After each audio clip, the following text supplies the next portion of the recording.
Hello, hello, bonjour Good Vibeuse, bonjour Good Viber pour ce podcast spécial 8 mars, les Good Vibes du lundi, un mardi.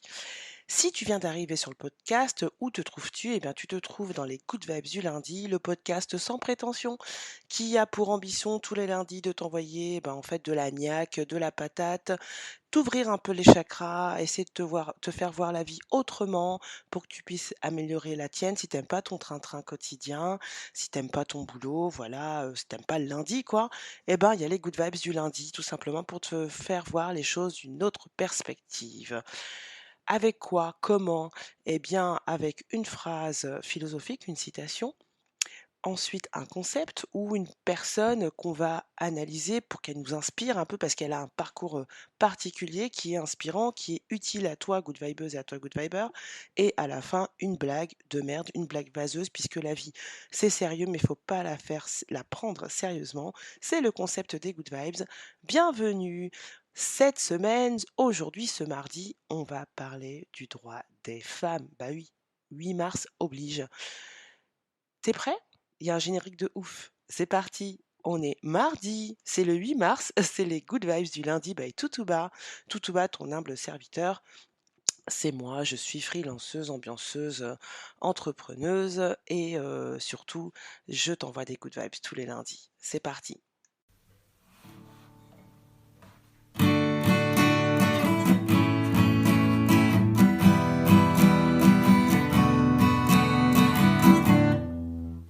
Qu'est-ce qui se passe là? On est quel jour? On est quel jour? On est lundi. Et il est quelle heure? Il est 9 heures. Alors donc c'est quoi? C'est les good vibes du lundi. Celle que je t'avais promis. Ça y est. Oh, oh, oh, c'est les good vibes du lundi. Celle que je t'avais promis. Ça y est, c'est parti.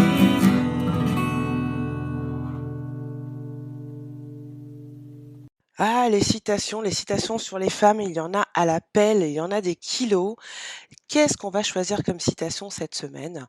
Eh ben, je crois qu'on va choisir, «Aucune femme n'est plus féministe qu'un travesti». Citation de Nadia Foussini. Pourquoi pourquoi un travesti, c'est un féministe? Eh ben, tu vas voir que cette semaine, ce qu'on va faire, c'est qu'on va parler soyons pragmatiques, dans les good vibes, cette semaine, on va parler du droit des femmes, des droits des femmes. Et donc tu verras que cette citation prend toute son ampleur et tout son sens à la fin de cet épisode du mardi 8 mars. Donc aucune femme n'est plus féministe qu'un travesti. Parce que concrètement, c'est quoi le droit des femmes? Pourquoi il y a le droit des femmes? C'est quoi le droit des femmes? Est-ce que c'est le droit de faire chier le 8 mars, les femmes, les femmes, les femmes? Est-ce que c'est le droit de se garer en double fil le 8 mars? Non, c'est pas ça le droit des femmes. Le droit des femmes, il est revendiqué pour les femmes et les jeunes filles, et par les femmes et par les jeunes filles, dans de nombreuses sociétés, hein, à travers le monde, et il constitue la base du mouvement de le droit des femmes. D'accord? Ça a commencé au 19e siècle, officiel, hein, parce que bien évidemment, déjà, les femmes sont entrées, toutes celles qui sont rentrées dans l'histoire en se battant, tu verras forcément en se battant, voilà, il y a plein de femmes qu'on connaît qui sont entrées dans l'histoire, qu'on peut citer, des femmes de pouvoir et cetera. On va pas les citer aujourd'hui. Tu as tes références, j'ai mes références et que ça soit des femmes connues ou des femmes de ta famille moins connues, que tu sois un homme ou une femme. Ces femmes, ces références, elles se sont battues contre les règles établies de la société. Mais donc ça, avant le 19e siècle, avant qu'on cite finalement, qu'on nomme, ce mouvement qu'est le droit des femmes. Alors de quoi on parle? Qu'est-ce qu'elles veulent là, les gonzesses? Le droit des femmes, le droit des femmes. Le droit des femmes, il y en a plusieurs, ils sont, listés, hein. On parle pas juste, de choses en l'air. Ce qu'on va faire cette semaine, c'est qu'on va les revoir ensemble assez rapidement, sinon, mon pauvre good viber et ma chère good vibeuse, on va y passer la journée. Mais tu verras, on va définir pour que ce que je veux cette semaine qu'on fasse ensemble, c'est avoir quelque chose de concret dans la tête, avoir la ref, hein, comme disent les jeunes. C'est le droit des femmes, mais toi, tu auras la ref, mon good viber, ma good vibeuse, et je t'invite à partager l'épisode avec quelqu'un qui a pas la référence. Le droit des femmes, c'est quoi? C'est certains droits, en fait, il y en a, je t'en ai listé exactement 1, 2, 3, 4, 5, 6, 7, 8, 9 qui font référence quand on parle du droit des femmes. Alors, on dit des femmes parce qu'il n'y en a pas qu'une, mais on devrait dire les droits des femmes. On va commencer par le droit naturel. Le droit naturel, c'est quelque chose qui a été théorisé d'abord par Aristote et ensuite qui a été développé au XVIIe siècle. C'est l'idée que l'homme est un animal rationnel et donc il est rationnel, il a une puissance de la raison et ça, donc finalement le droit naturel, c'est quelque chose d'intuitif, d'universel et d'évident. C'est comme ça qu'on définit le droit naturel. Sauf disclaimer, sauf pour les donc toujours au XVIIe, pardon, oui, au XVIIe siècle. Sauf quand ils ont raisonné là-dessus, le droit naturel, c'était pas pour les enfants, pour les esclaves, pour les non-blancs et pour les femmes. Donc depuis, dans la liste des droits des femmes, on inclut le droit naturel. En gros, bah, tu es un être rationnel si tu es une femme, hein, et toi, si tu côtoies des femmes, mon good viber, sache que la femme, elle revendique le droit naturel de juste de dire que bah, je suis civilisée et je suis rationnelle. Hein, voilà, le premier droit qu'elle revendique, et notamment le 8 mars. Deuxième droit, le droit au travail. Et oui, l'accès non discriminatoire au travail. Alors, oui, bien évidemment, les femmes travaillent depuis la nuit des temps, hein, depuis qu'on a des champs, depuis qu'on a découvert la cueillette, bien évidemment qu'elles travaillent. Mais elles ont été exclues de certaines activités les plus rémunératrices. Bah oui, hein, fallait pas qu'elles se fassent du pognon non plus, hein, qu'elles soient indépendantes. Donc, le droit du travail, également, c'est le droit de travailler sans l'autorisation de ton mari. Et ça, ce droit au travail sans l'autorisation, sans le consentement préalable de ton mari, ça a été accordé en France en 1965, en Espagne en 1975 et au UK en 1919, par exemple. Et il y a encore des pays où, bien évidemment, il n'y a pas ce droit au travail. Donc, le droit au travail, bien évidemment, il est différencié du troisième droit qui est le droit à un revenu égal. Parce que déjà, on se bat pour avoir un travail, c'est autre chose. Déjà, on est content d'en avoir un. Et après, on se bat pour un autre droit qui est le droit à un revenu égal. Maintenant que je travaille, bah, merci de me donner le même salaire que le mec qui est sur la chaîne avec moi. Et donc, ce droit au travail, pardon, ce droit à un revenu égal, il n'est pas pareil partout et selon les CDE, eh bien, il y a encore des écarts qu'on peut mesurer.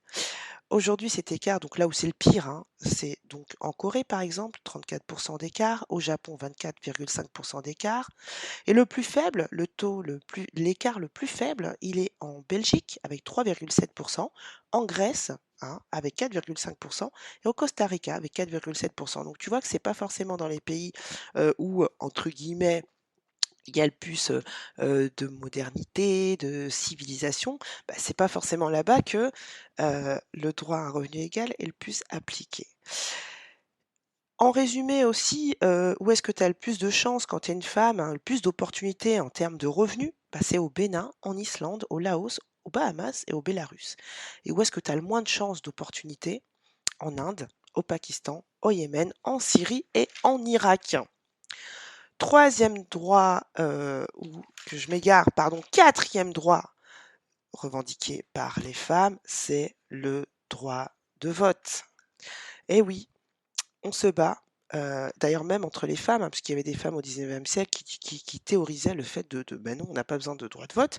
Mais bon, pour résumer, le droit de vote, qui est un des droits revendiqués par les femmes, le premier pays à avoir donné ce droit de vote, ça a été en Nouvelle-Zélande en 1893. Et pour que tu vois que le droit des femmes et notamment le droit de vote, eh ben, c'est pas de la futilité. Figure-toi que le dernier pays à avoir accordé ce droit de vote, qui paraît naturel, eh bien, ça a été l'Arabie Saoudite en 2011 seulement pour les élections locales, parce que donc comme les hommes, hein, parce que donc accordé aux femmes seulement pour les élections locales, puisque en Arabie Saoudite, on ne vote que pour les élections locales. Hein. Les hommes également, hein, le reste, il n'y a pas d'élection. Donc, le cinquième droit revendiqué par les femmes et renforcé ce 8 mars, c'est-à-dire qu'on donne plus de voix aux femmes le 8 mars pour accentuer le fait qu'elle n'ait pas ces droits partout, c'est le droit de propriété, et le droit foncier.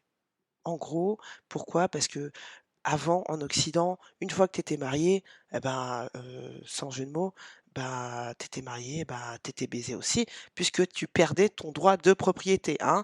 Tout ce qu'on t'avait laissé, tout ça ça allait à ton mari, hein, que ça soit le dernier des pourris ou un super mari, tu devais tout laisser à ton mari, c'était à lui. Tu avais plus droit à rien. Heu, Ce droit-là, en Occident, donc c'est un droit que les femmes ont revendiqué et ont obtenu, le droit à la propriété et le droit foncier. Mais c'était un droit qui, en Afrique, les femmes ont été lésées, alors que évidemment les femmes en Afrique et dans d'autres continents, bah, c'est comme dans tous les continents, sont la dernière roue du carrosse. Mais sur ce droit-là, en Afrique, il y avait plein de pays où quand même la femme, et ben, par rapport à la coutume, le droit coutumier leur donnait plus de droits sur ce sujet. Et comment elles sont fait avoir là-dessus? Bah, c'est avec les autres droits, le droit, colonial qui les a spoliés, pardon. Le code napoléonien, par exemple, les règles de l'héritage, la codification de la propriété, bah, tout ça font que, il y a plein de pays d'Afrique où les femmes, elles ont vraiment perdu leur droit à la propriété alors que de coutume, bah, finalement là-dessus, elles étaient quand même bien, hein, alors que le reste des droits, c'était pas ça. De quoi parle-t-on encore quand on parle du droit des femmes, le 8 mars? On parle du droit de la liberté, accroche-toi, hein, droit de la liberté de mouvement. Eh oui, good vibes, good viber. Il y a des pays où tu as pas la liberté de mouvement. Tu as quand même des jambes, hein, tu peux marcher, tu peux te mettre debout, mais c'est pas automatique d'avoir le droit à la liberté de mouvement. Et c'est encore pour ce genre de droit qu'on se bat le 8 mars. Hem Dans certains pays, il est strictement limité, ton droit de mouvement, hein. Tu peux pas quitter ton foyer sans, je cite, hein, ton tuteur masculin, parce que c'est un système de tutelle masculine. Même pour aller à la boulangerie, hein, tu peux pas sortir, tu n'as pas le droit de mouvement, tu as pas la liberté de mouvement. Donc il y a encore ce système-là, notamment à l'époque en Chine, le système des pieds bandés, c'était pas que pour que tu aies été la légende, non, pour que les femmes aient des petits pieds parce que c'est joli, ce qui est déjà assez, je veux dire, même si c'est pour ça, c'est déjà assez violent, mais non, c'était également pour limiter le droit de mouvement des femmes. Et donc, c'est un système qui existe encore, notamment, bah, au Yémen, en Arabie Saoudite, voilà, pour ne citer que. Septième droit revendiqué par les femmes, c'est le droit à l'éducation. Le droit à l'éducation, bah, forcément, hein, l'accès à l'éducation est un enjeu essentiel pour s'assurer, bah, la plupart des droits qu'on vient de citer, hein. Donc, on se bat encore pour avoir accès à l'éducation dans de nombreux pays et pour avoir sa place dans le monde. Parce que les petites filles et les femmes ont leur place dans le monde et aujourd'hui, on le crie fort, on a le droit à l'éducation. Le huitième droit que revendiquent les femmes, c'est, bah, le droit à la sécurité. Alors, le droit à la sécurité, figure-toi, que c'est tellement pas acquis pour les femmes, le droit à la sécurité. Si tu crois qu'elles exagèrent, les femmes, à revendiquer des droits, et notamment celui à la sécurité, bah, figure-toi que les droits de l'homme, c'était tellement pas assez pour assurer aux femmes le droit à la sécurité qu'on a dû, rajouter là-dessus la convention d'Istanbul. Qu'est-ce qu'elle nous dit, la convention d'Istanbul? En fait, la convention d'Istanbul, elle désigne tous les actes de violence sexiste qui entraînent des souffrances physiques, des souffrances sexuelles, des préjudices psychologiques, des préjudices économiques. Enfin, en gros, tous les maux de la terre sont cités dans la convention d'Istanbul, spécifiquement pour les femmes. D'accord? Et pour dire que, bah, non, en fait, c'est pas normal. Tu as le droit, en tant que femme, de pas subir des violences sexistes qui t'entraînent la souffrance physique et cetera. Je te parle de crimes d'honneur, je te parle de mutilation génitale. C'est ça le droit à la sécurité des femmes. C'est les violences qui sont faites, tout le style de violence faites aux femmes et spécifiquement aux femmes et aux petites filles. Le droit à la sécurité. Donc pour ceux, good vibes, good vibers, qu'aujourd'hui on te dirait: «Ah, le droit des femmes, gna gna gna, vas-y, elle nous casse les bonbons», ben écoute, voilà le type de droit qu'on revendique. Est-ce qu'un homme, alors tu vas me dire: «Oui, l'excision, pardon, pas l'excision, oui, l'excision, enfin on dit c'est le même terme ainsi, hein, pour les hommes, c'est quand même, c'est indolore, c'est ritualisé, c'est aussi pratiqué pour des questions d'hygiène dans de nombreux pays. On n'est pas là à dire: «Je vais te couper le clito», parce que l'excision, c'est ça.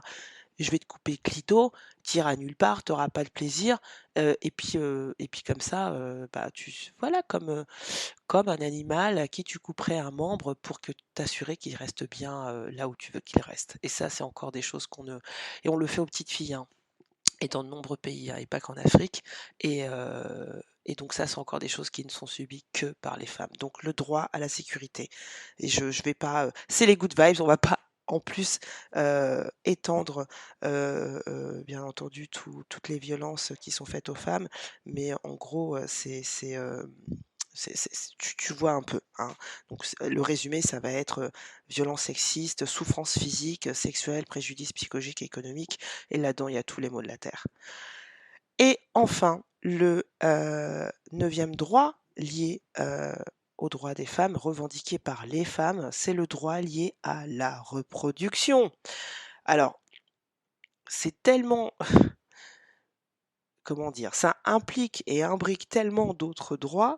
On aurait dû d'ailleurs commencer par celui-là, parce que finalement, le droit lié à la reproduction, c'est les droits et libertés juridiques relatifs à la reproduction et à la santé reproductive. Et là-dedans, ça va en plus finalement inclure le droit à la sécurité, puisque au nom du contrôle de la reproduction des femmes, on va lui faire subir beaucoup de choses qui vont être liées à son droit à la sécurité.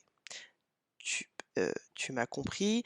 Ce qu'on inclut, par exemple, dans le droit lié à la reproduction, ça va être des concepts euh, qu'on va pas développer ici, hein, parce que sinon, je rappelle que c'est les good vibes, mais ça va être, par exemple, le droit à la contraception, le droit de choisir sa contraception, le droit à l'avortement légal et sécurisé, mais également à l'inverse, le droit de ne pas subir d'avortement forcé. Ça va être le droit de ne pas subir de mutilation génitale féminine. Donc dans le but de finalement de contrôler ta reproduction, mais du coup on rejoint aussi ici le droit à la sécurité. Donc voilà le droit également, hem à la contraception, on l'a dit.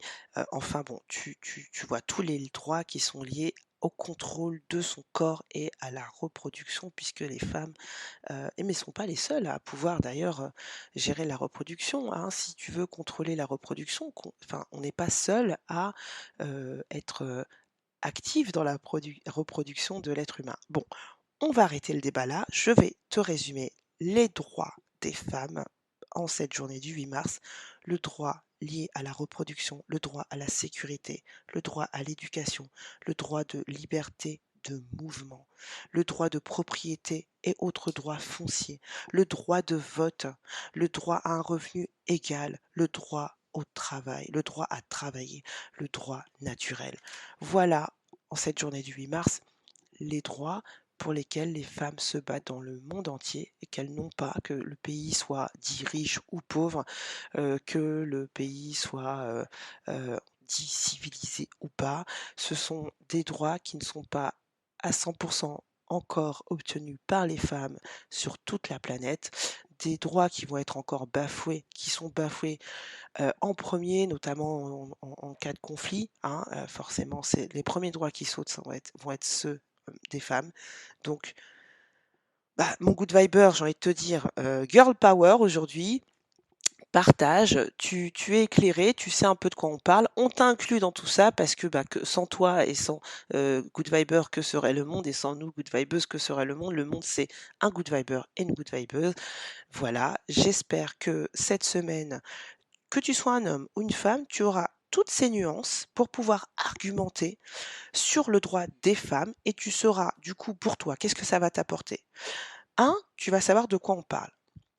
Deux, tu vas pouvoir te positionner. Si tu es un homme, et que t'as pas encore, que tu encore tes coucougnettes, et que tu es proprio d'un appart ou quoi que ce soit, tu vas dire: «Beh, je suis bien, hein, franchement, c'est quand même bien d'être un homme». Si tu es une femme et que tu as toujours ton clito et qu'en plus tu es proprio, tu vas pouvoir te dire: «Mais je suis bien, hein, good vibes».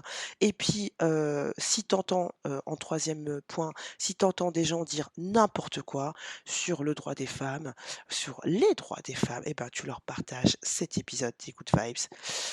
Voilà ce que je voulais partager avec toi aujourd'hui, good vibeuse, good viber, mais ce qu'on peut faire pour, alléger les choses, parce que tu vois que parler du droit des droits des femmes, c'est pas toujours, good vibes, et ben, on va se faire une bonne blague vaseuse. Ça marche? C'est parti.